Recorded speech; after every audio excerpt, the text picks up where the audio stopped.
Good afternoon. Thank you for creating time for us. You are in time for the Lunchtime News. A very warm welcome to the broadcast. My name is Irene Muchuma. On sign language interpretation is Byron Abuli. It is the fourth day in the month of December 2022. And today's FIFA World Cup round of 16 fixture, France versus Poland at 6 p.m. on all our radio stations, England versus Senegal at 10 p.m. on KBC Channel 1. On our social media platforms, we are asking you who will make it to the last 8. Keep interacting with us on all our social media platforms at KBC Channel 1. Our top focus this afternoon, President William Ruto is attending an interdenominational Thanksgiving church service at the University of Embu in Embu County. President William Ruto earlier in the day opened the university administration block. The head of state is accompanied by his deputy Rigathi Gachagua and a host of Kenya Kwanza leaders.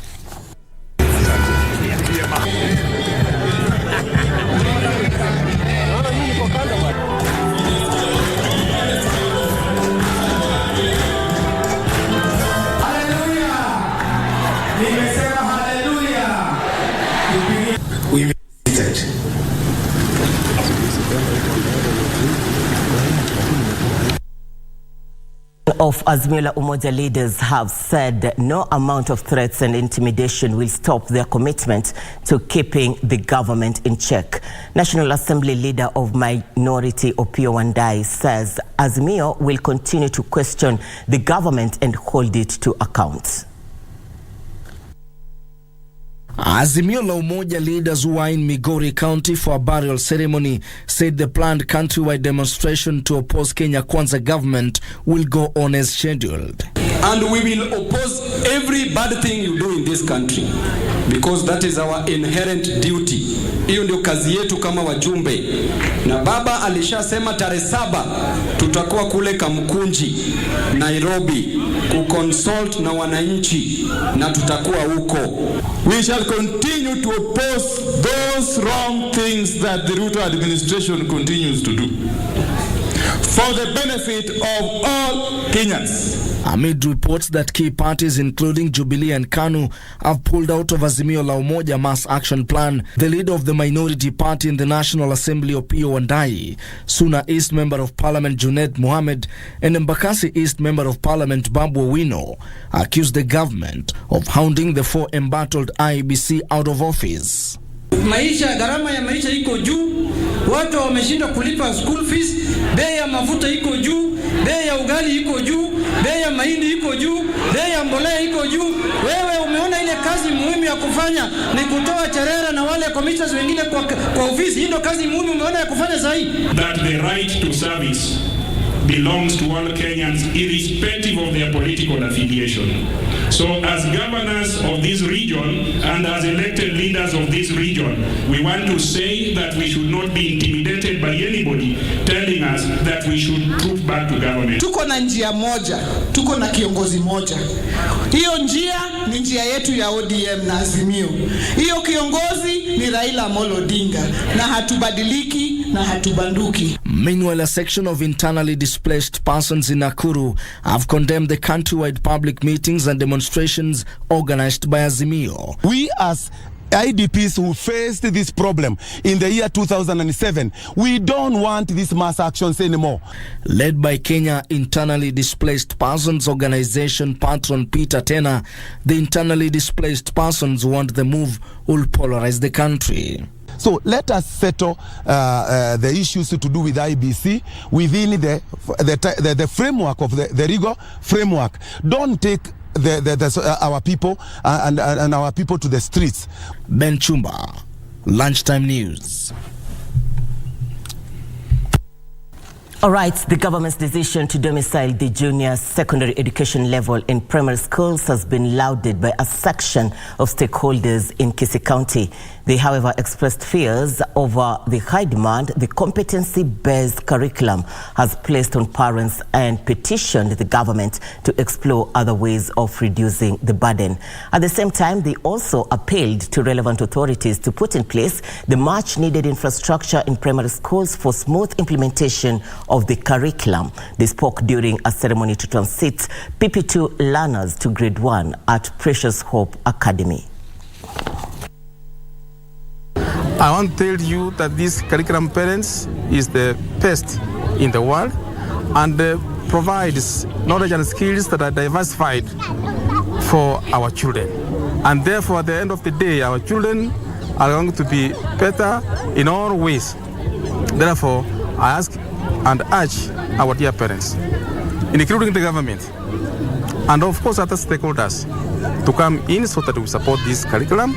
Ni vema CBC endelee kwa sababu naona inatusaidia sisi kama wazazi tuweze kujua watoto wetu wana talanta gani na pia wana uwezo gani. Lakini muhimu ni kwamba serikali pia iwekeze katika kuweka vitu kama maabara, maana watoto wanahitaji maabara ya kuweza kufanyia utafiti wa haya masomo mengine ambayo yanahitaji kufanyia utafiti. The county and national governments have been urged to build safe houses for victims of gender-based violence. Speaking during the opening of a safe house constructed by the non-governmental organization Awino Love Foundation, County Director of Children's Services in Busia County, Esther Wasige, urged leaders and the society to support the project, which will help victims to get justice. She said sexual violence against children has climbed to 15.9% against the national average of 9.2%.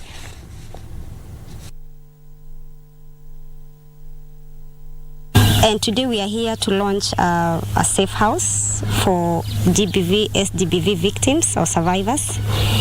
And the reason why we have decided to come with this initiative is because we have so many cases of SDBV, GBV that we are unable to prosecute to the end for lack of such a place, a secure place to keep them as we push for these cases. Ile gap ambayo tumekuwa nayo kubwa sana ni safe spaces.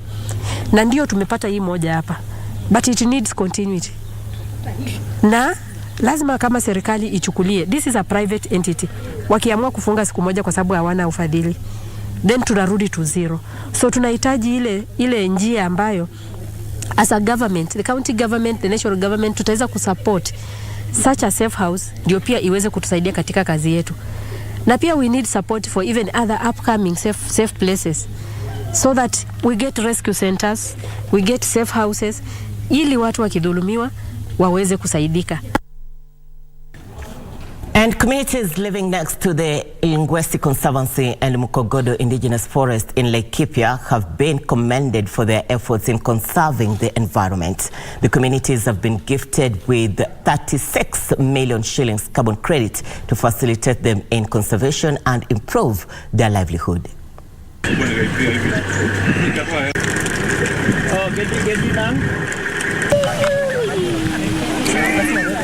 Laikipia has a lot of dry land with less water, as much as we are close to the mountain, but we don't have in the county we do not have a lot of rivers, and community conservancies need really to provide water to their people as well as for livestock and wildlife. This was looked at a wider perspective because it's going to benefit both the lodge in terms of income and also wildlife who largely depend on that water. A memorial mass to mark a year since 24 members of St. Cecilia Choir lost their lives following an accident at River Nziu was held at Good Shepherd Catholic Church in Mwingi, Kitui County.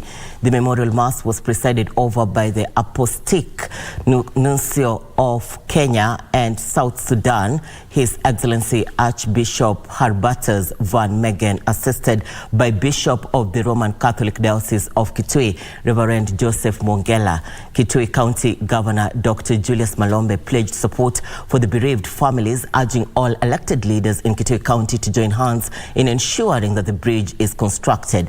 Members of the choir based at Mwingi Catholic Church were heading to New in Mwingi East to attend a wedding ceremony when the tragedy occurred on 4th December 2021.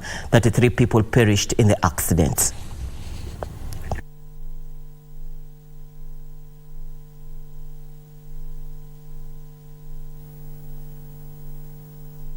Nilikuwa nimesema sitaongea sana, lakini naona nimepitisha hata wakati ambao Bishop alitupatia.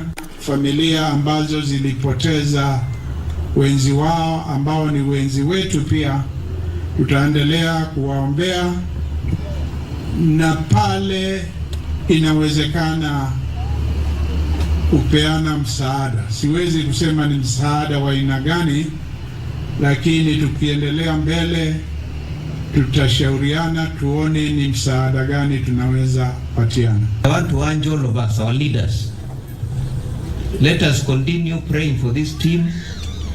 Let us continue supporting the families that were left behind by the departed souls.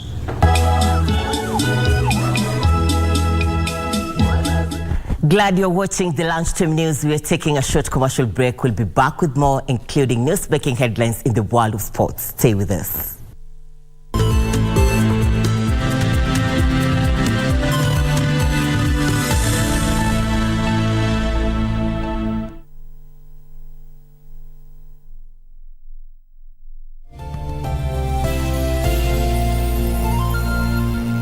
To get the pit as your skis are tuned, dial star 811 star 397 hash. You may be in the pit. You do not see how you could get out. But the good news is that you do not have to get by yourself. The Most High God is about to lift you out. He's about to turn the medical report. He's about to free you. He's about to open new doors, bringing new opportunities, new relationships. The pit is not your destination. Get ready to rise. To get the pit, dial star 811 star 397 hash. Star 811 star 397 hash. Make transactions anywhere in the world with the NCBA Visa card and stand a chance to win big. Join the FIFA World Cup 2022 when you win an all-expenses-paid trip for you and your +1 to watch 2 games. Or win exciting weekly prizes that will make your FIFA viewing experience super duper. All it takes is a swipe or a tap to pay 2,000 Kenya shillings or more with your NCBA Visa debit or credit card. The more you swipe or tap to pay, the higher your chances of winning with 1 point for every 2,000 Kenya shillings spent. Don't miss out. NCBA. Go for it. Abantu ba Minto Mbuyamole. Your favorite Ekegusi station, Minto FM, is now at your doorstep. Enjoy the hottest KC music, informative and entertaining shows, and reliable news only on Minto FM. Tune in to Minto FM on 91.7 FM in Nyamira, Kisii, and its environs. Minto FM.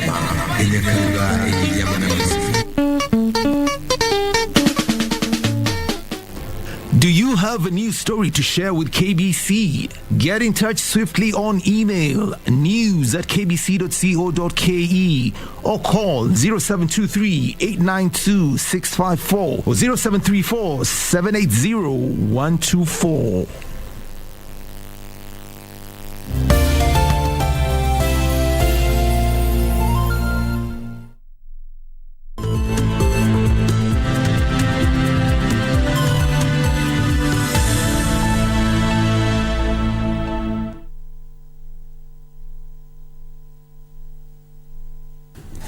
Welcome back. You're watching the Lunchtime News. Now, Garissa County Governor Nathif Jama has assured people living with disabilities in the county that his administration is working to create a full directory to deal with their affairs and make sure that they are given the required support. Speaking in Garissa town during celebrations to mark the International Day for Persons with Disabilities, Jama said the directorate will be headed by a chief officer and directors, among them people living with disabilities.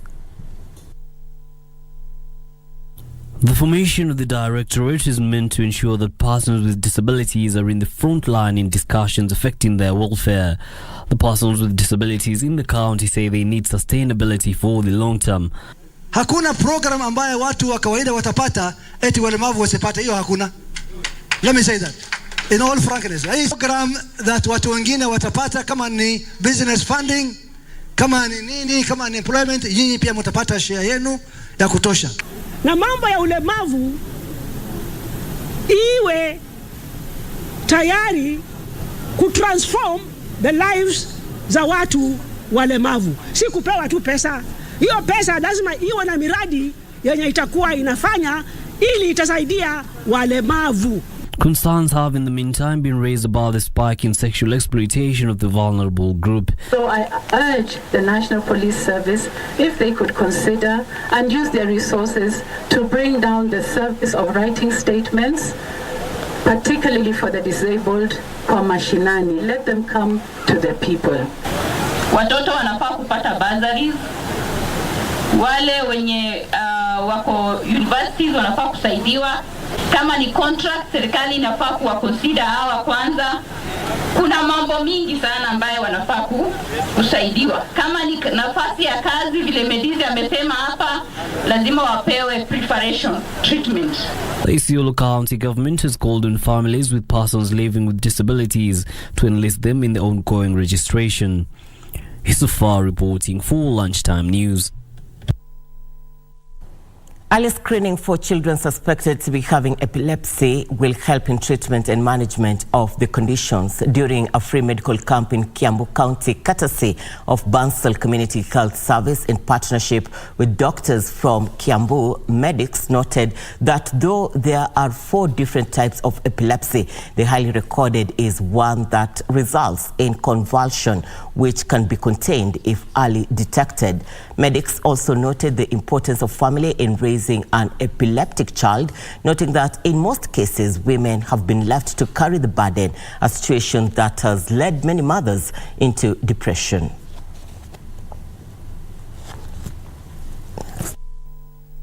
Any time that you notice that your child is having a movement that you feel is abnormal, because again we've said the epilepsy are very many different types, so it could be something just as subtle as the hand moving and it was an involuntary movement, or staring where the child just stares and loses awareness. So when you notice this, please go and seek medical care, and actually when you actually go, that is a first step. And as soon as you go, then the test can be done as soon as possible and medication initiated quickly, because once we initiate medication quickly, then the outcome is better. In service of tests, the children are being tested free. They are not paying anything. And this will help many, many parents. And that's why we are very happy to have the numbers that we are having today. The other thing is the drugs. The drugs are also very expensive, and some parents are not able to buy the drugs. Tumepewa dawa za kudiwoma watoto wetu, na pia dawa tumepewa kwa bei mzuri, na pia kama huyu mtoto wangu anatumia pampers, tumepewa pampers.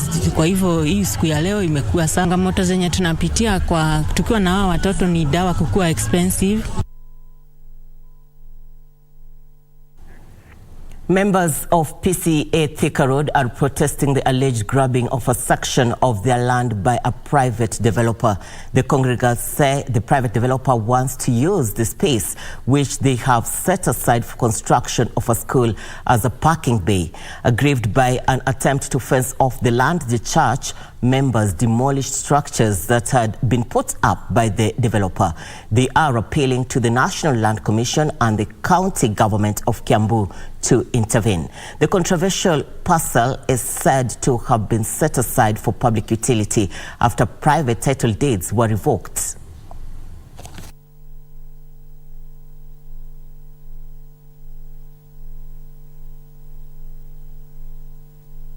Registrar was told to revoke the titles. He has never revoked them. The office of the DCC, we have gone to that office several times. They have the history of the land in Varsity-Vile. They have the records of the revocation of the titles. Why they should be entertaining strangers to come interfere with the public utility land? is a very big question. We are asking the government to actually proceed with the haste, revoke the titles. This piece of land, block 7, number 44, the custodian should be the county government of Kiambu. I am appealing to the governor of Kiambu County to protect the land that belongs to his government.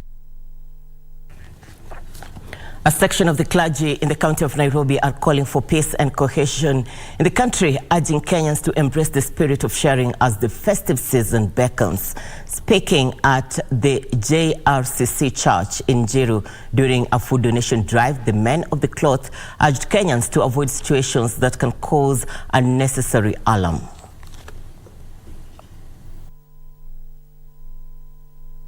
Tumepitia hiyo mambo sana ya njaa. So tukiongeza maandamano kwa njaa, naona ni kama haitakuwa vizuri. Kama wanaweza kuwa na dialogue, waweze kukaa chini waongee. Hiyo ndio mapenzi yetu, because tutaki kuongezewa shida juu ya shida nyingine. Kuangalia zile shida ambao wananchi wanapitia na kuja na suluhu ya kuwasaidia wakati kama huu, especially wakati wa Christmas, ili familia yote ama familia zote za Kenya tupate kuvuka mwaka mpya vizuri na tupate chakula ya kusherekea pamoja. Lakini makanisa na watu wote, usaidia neighbor wako, jirani wako, tafuta kitu ambacho iwe ni unga, iwe ni mchele. Unaposaidia mtu mmoja na mwingine asaidie mwingine, zote kwa tumeshagia kupatia na wale ambao hawana chakula kitu ya kula na kitu ambacho watasherekea sikukuu ambao tumefika.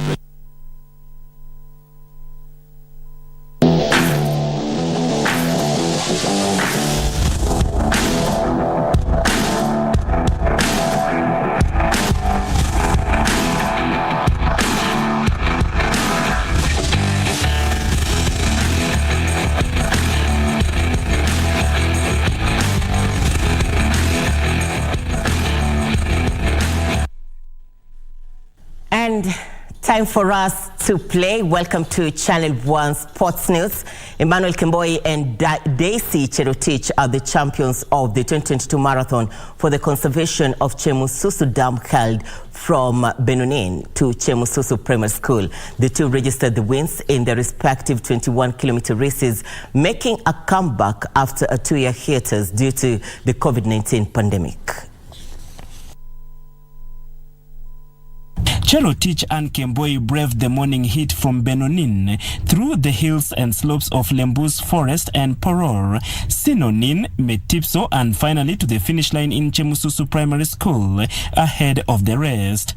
Daisy Cherotich cut the 21-kilometer tape in 1 hour, 11 minutes and 38 seconds, beating closest rival Catherine Relin, who was second in 1 hour, 11 minutes and 45 seconds, and third-placed Jacqueline Chelal, who made it to the end in 1 hour, 11 minutes and 48 seconds. Cherotich's hard work earned her a cash prize of 250,000 shillings, while Relin and Chelal pocketed a cash reward of 150,000 and 100,000 shillings for their efforts. Ilikuwa ngumu, ilikuwa challenge juu kila mtu alikuwa strong, but nilingangana na kufika 19 guy. Nilikuwa naona tulikuwa tumepake watatu, nikasema aje ningangane kujaribu kwenda.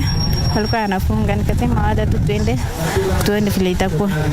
It was no different for the men's race, with Emmanuel Kemboi making it to the cross line first in 1 hour, 3 minutes and 46 seconds. He was closely followed by Jackson Kipleting, who settled for the silver medal position in 1 hour, 3 minutes and 49 seconds, while Bernard Kipkirui made the podium complete in 1 hour, 4 minutes and 22 seconds. Nimeshiriki tangu anza lakini sijafikia. Lakini nilikuwa nimeenda Nakuru last week. Nikashika sita. The Chemususu Dam Conservation Marathon has been held each year since 2014, with the exception of 2020 and 2021, due to the restrictions imposed on all sporting disciplines caused by the COVID-19 pandemic.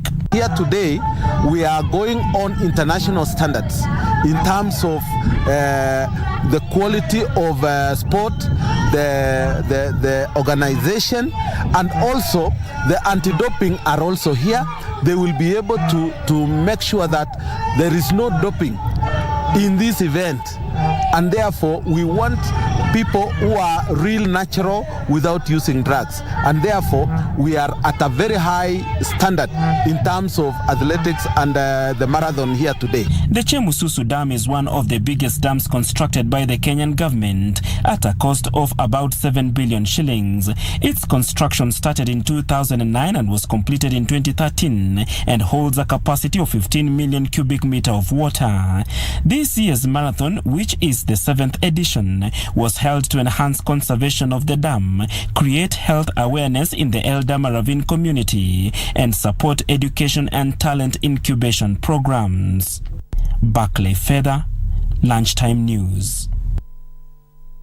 For the first time in Africa, host the International Freestyle Football Championship in November 2023. Speaking in Mombasa, the delegation of the World Freestyle Football Association, WFFA, who inspected the venue of the event at Mamangina Waterfront, said the reception of the sports around the continent was amazing. The event director, Lucaso Skoda, termed the growth of the sport as a clear sign that Africa is going to be strong in the position of freestyle football around the world. The delegation, consisting of WFFA association officials and Homeboy CEO Mike Rubber, toured and inspected the state-of-art amphitheater at Mamangina Drive waterfront.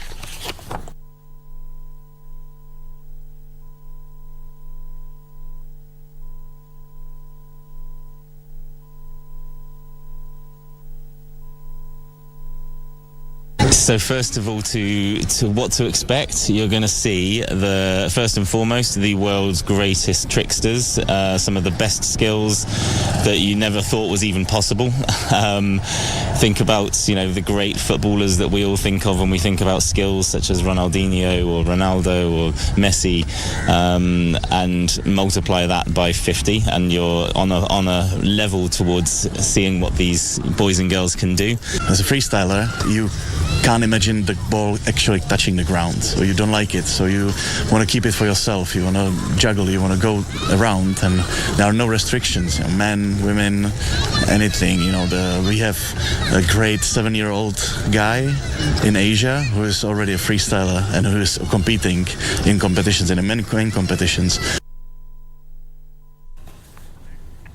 African champions Senegal will be looking forward to end England's 7-match unbeaten run by African countries when the two sides meet in the round of 16 tonight at Al Bayat Stadium. Meanwhile, Lionel Messi produced a moment of magic on his 1,000th career appearance as two-time champions Argentina beat Australia to reach the World Cup quarterfinals. Messi, McAllister, Messi!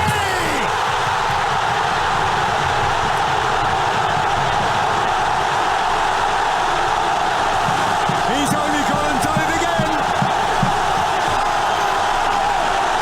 1,000 games and still he excels.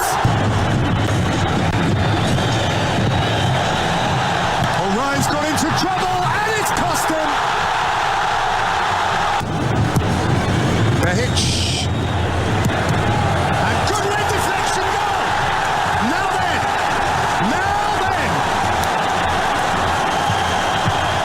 Martinez with him. Messi may keep wriggling himself. He plays it for Martinez. Now Dumfries. Klaassen bursting in there, but a chance which is beautifully taken. Klaassen finds Dumfries. Managed to stay onside. Oh! Well, it's wing-back to wing-back. Daley Blind sweeps it home. And the Dutch inside to the quarterfinals, and he might. Pulisic, this is promising. And the ball is dangerous, and it is. Well, Haji Wright was in there on the near post, and it's game on. The United States live again. De Jong now to Blind. 4 in the area for the Dutch. Drawn in, and Dumfries has done it.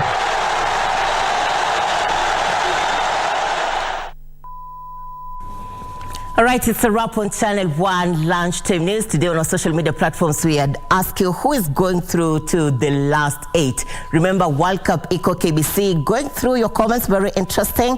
Matero Maina is saying very unpredictable. Both teams can pull a surprise. John Nyago is saying England will win. And Adams Daniel, you're saying good luck, Lions of Teranga. Time is not on our side. All the same, KBC Channel 1 at 10 p.m. tonight. England versus Senegal and France versus Poland tonight at 6 p.m. on all our radio stations. Thank you for your company. For more details on Just Add News and many more, do log on to www.kbc.co.ke.